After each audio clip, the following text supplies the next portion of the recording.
La peur d'être un imposteur t'empêche d'être un leader. Et je le sais parce que souvent, on ne se sent pas légitime.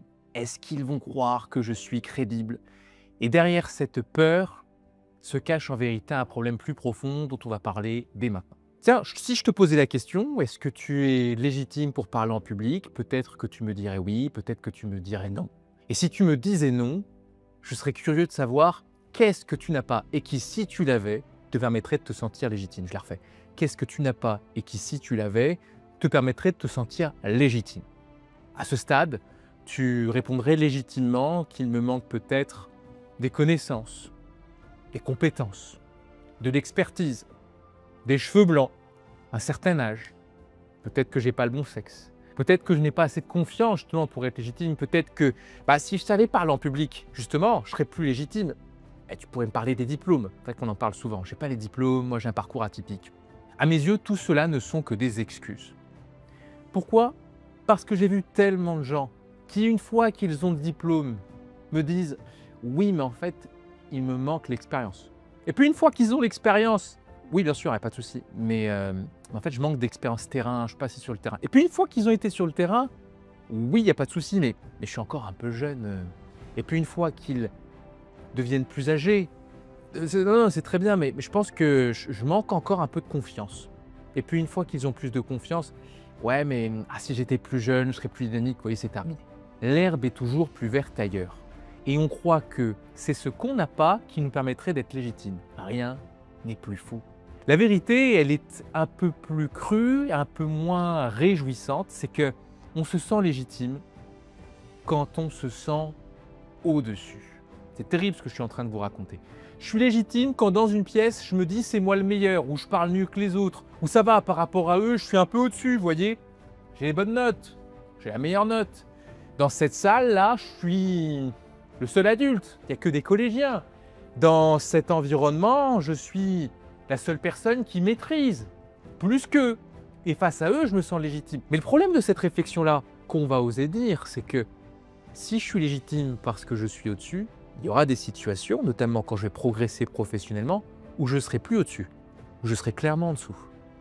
Et si je suis en dessous, je ne vais pas me sentir légitime. Au contraire, je vais me sentir illégitime. Je vais avoir ce sentiment que par rapport aux autres, je parle moins bien, et puis j'ai moins de vocabulaire. Et puis eux s'expriment mieux parce que je sens qu'ils sont plus que moi. C'est une vision des choses. D'autres vous diraient, moi je ne sais pas qui est au-dessus de moi. D'ailleurs, je ne sais pas qui est en dessous. En fait, je ne sais pas qui est au-dessus, qui est en dessous. Ça se trouve, le président de la République, il n'est pas en dessous, il est à côté, il a une vie différente. Ça se trouve, le stagiaire de ma boîte, il n'est pas en dessous, il est à côté, il a une vie différente. Ça se trouve, le directeur, le manager, le N+1, qui vous voulez, personne n'est au-dessus, personne n'est en dessous. Et ce qui permet à ces gens de se dire, je suis légitime, c'est pas est-ce que je suis au-dessus, est-ce que j'ai le plus de compétences, est-ce que j'ai eu la meilleure note, c'est est-ce que j'ai quelque chose à apporter à la personne à qui je parle. Je suis légitime si j'ai une valeur ajoutée à apporter. Quand je parle, je peux aider la personne à mieux comprendre. Je peux aider la personne à avoir des idées différentes, nouvelles, parce que j'ai un regard différent, parce que je suis créatif. Si je suis clair sur la valeur ajoutée que j'ai, je me sentirai légitime parce que j'ai quelque chose à apporter. Mais trop souvent, vous voyez, on est tellement auto-centré, tellement pas concentré sur les autres, qu'on se sent légitime si on est au-dessus. On oublie que parler en public, c'est parler pour les autres. Et si je suis capable de faire cet effort de je me mets à la place de mon public, qu'est-ce que j'apporte à mon public et de trouver des réponses, dans ce cas, je me sentirai légitime. Et je vous donne un exemple. Il n'y a pas longtemps, j'ai dû animer une formation en prise de parole pour des formateurs en prise de parole. Gros stress au début, parce que ces formateurs en prise de parole, 20 ans, 30 ans d'expérience, vous voyez des personnes en fin de carrière, qu'est-ce que je me dis au début? Je suis en dessous, ils sont au-dessus.